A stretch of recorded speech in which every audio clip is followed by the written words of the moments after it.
share with you a moment that touched me very personally because it's family. My niece, my brother's daughter, whose name is Freda Jacobson, got married last Thursday night to her groom, a young man who's nicknamed J.J. Deitch from Columbus, Ohio. Of course, we were all excited about the wedding already many months, and Thursday night a wedding, and Shabbos, the families would be together. And then the man, I'm laughing, but it's not so funny. The madness of the coronavirus hit.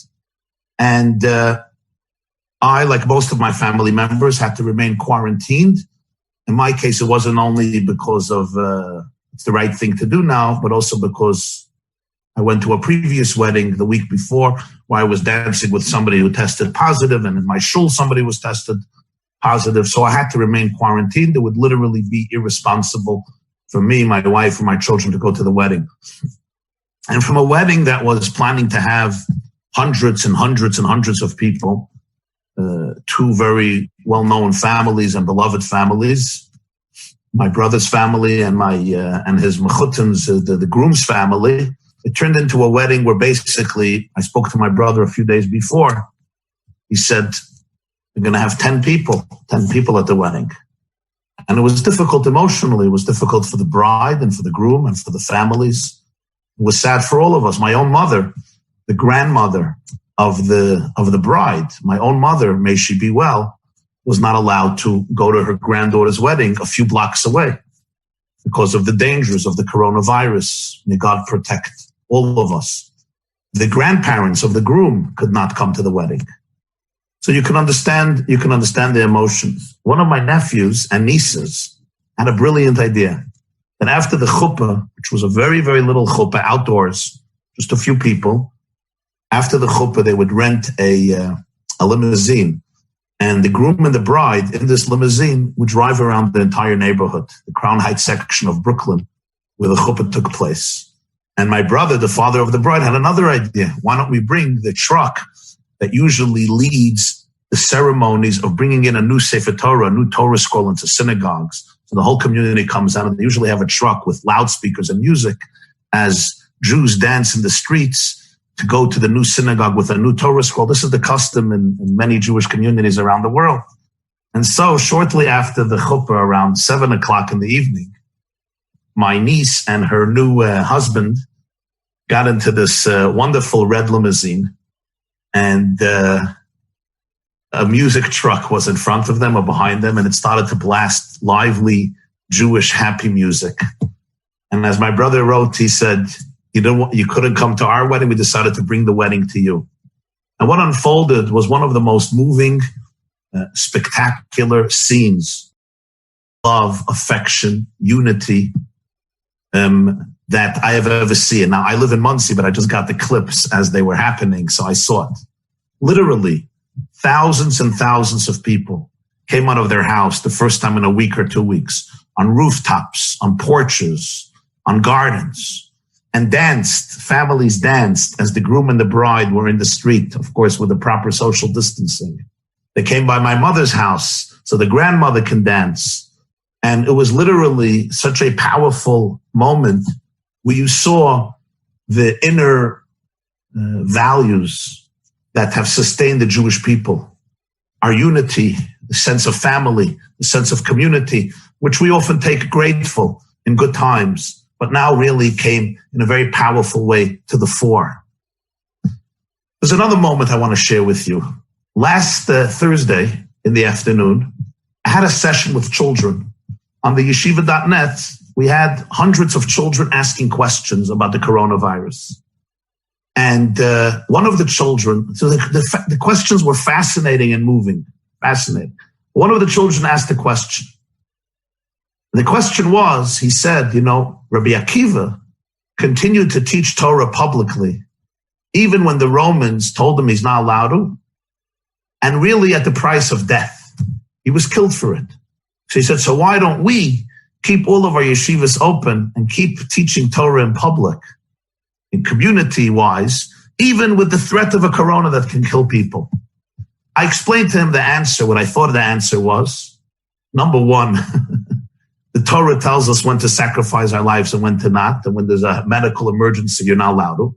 Number two, you're not sacrificing your own life. You're sacrificing thousands of other lives and other ideas. Namely, the coronavirus is not here to destroy Torah. Everybody could continue learning Torah in their own homes. And certainly here we're learning Torah right now.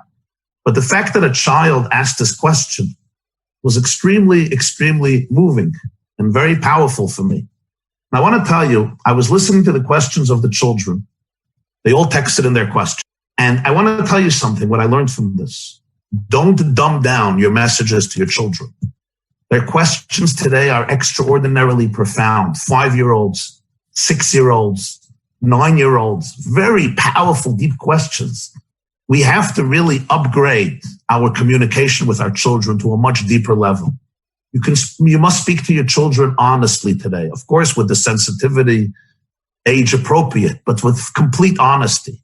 You could teach your children very deep ideas. They understand it, may I say, much better than the adults. Speak to them about infinity.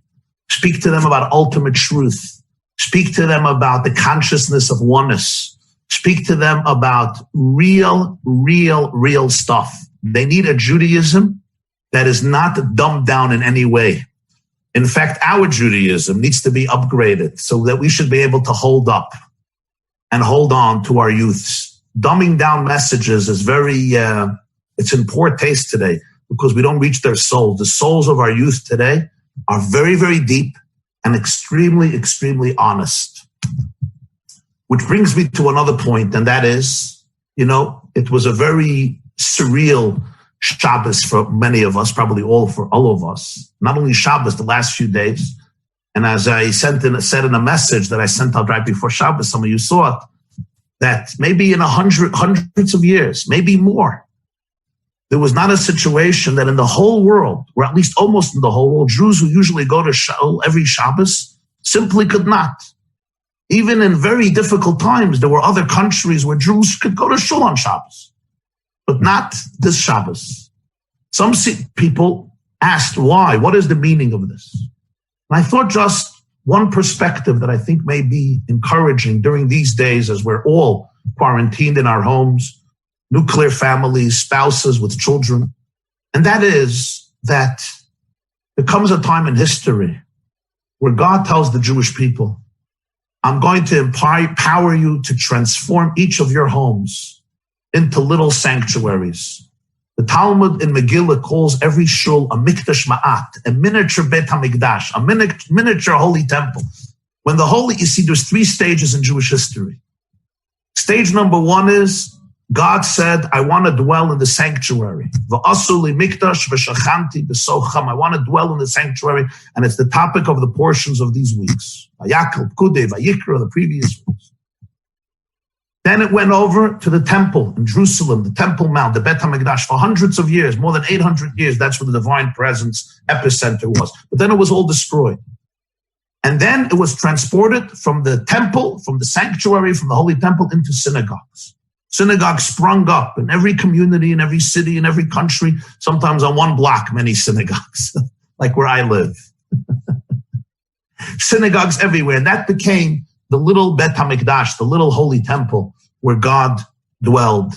And Jews go and continue to go there to learn and study and argue and debate and connect and celebrate Jewish life and celebrate Jewish holidays and pray to God and learn together and meditate together, etc.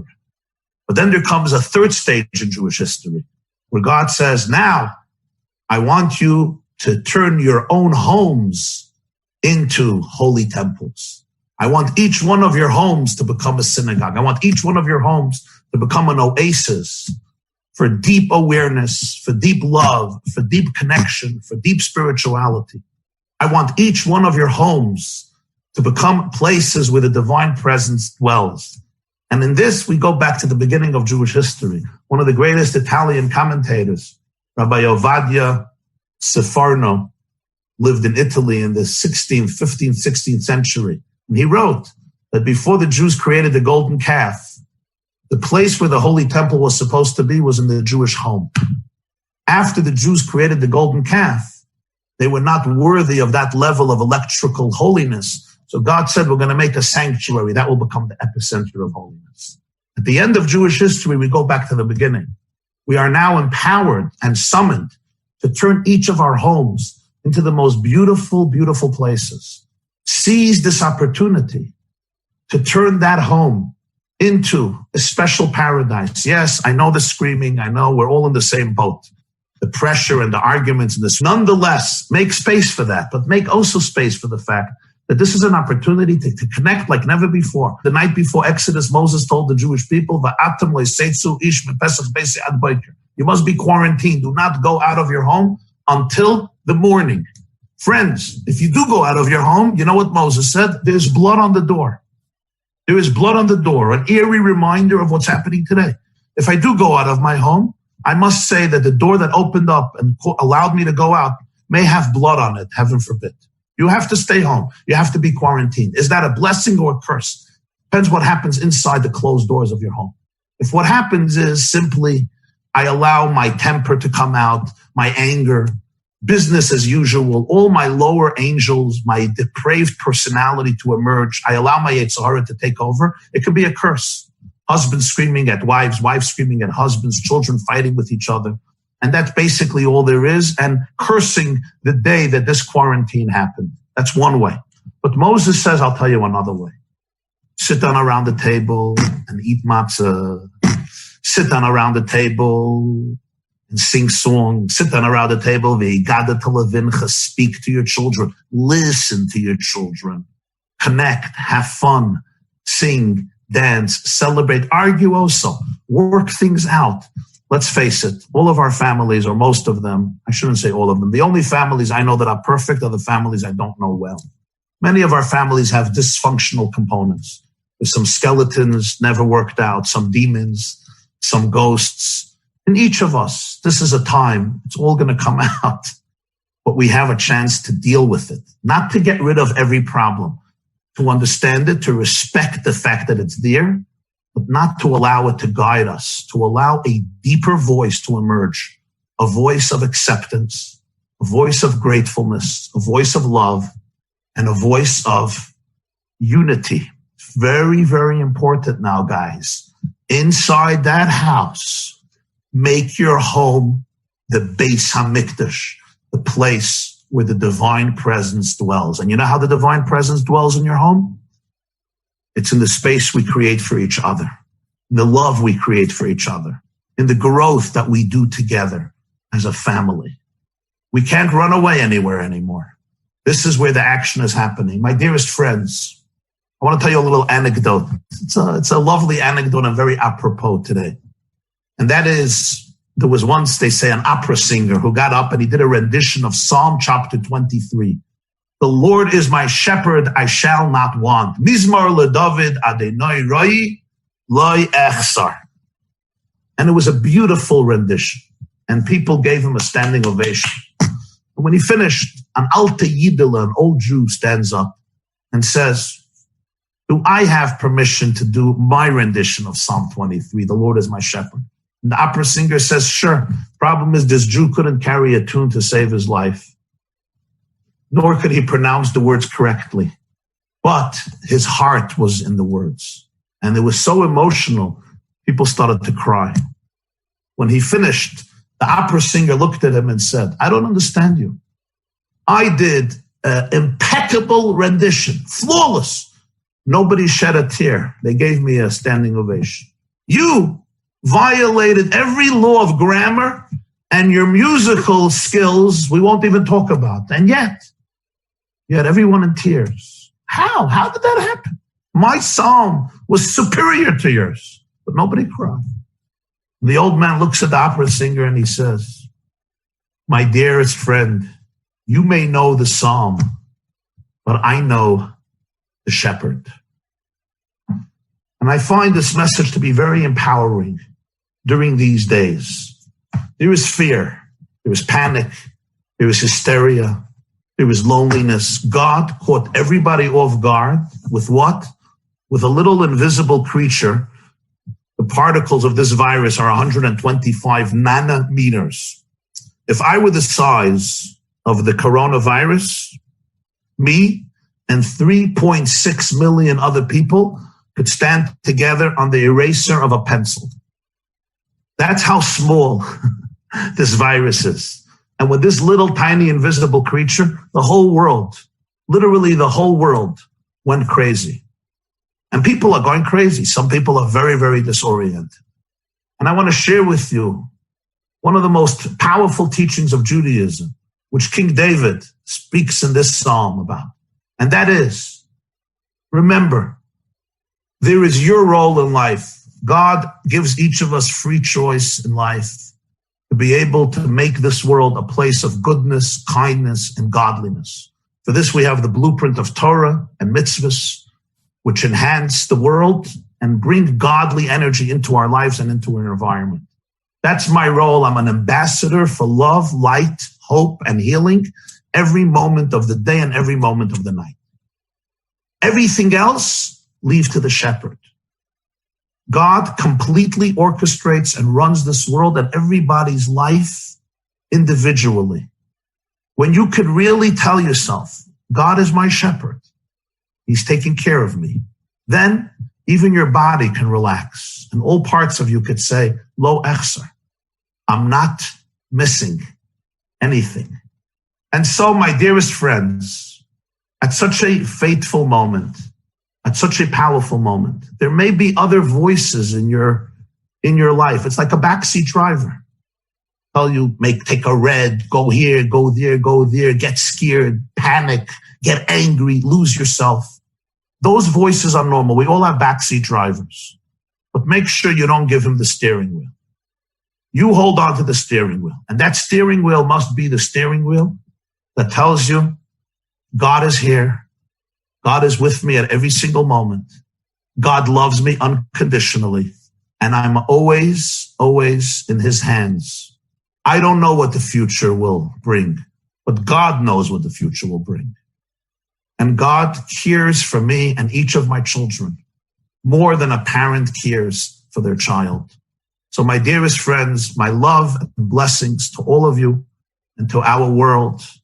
May we remain in our home, seize the opportunity until morning descends. And when morning descends, may it be not only a morning which allows us to go outside of our homes, but a morning which reveals to us the oneness of the entire cosmos, the unity of all mankind, as we experience those great moments of universal redemption, when it will be revealed that we are all one and all part of the infinite, indivisible oneness of the divine. Thank you. Stay healthy. Have a beautiful and blessed day and week.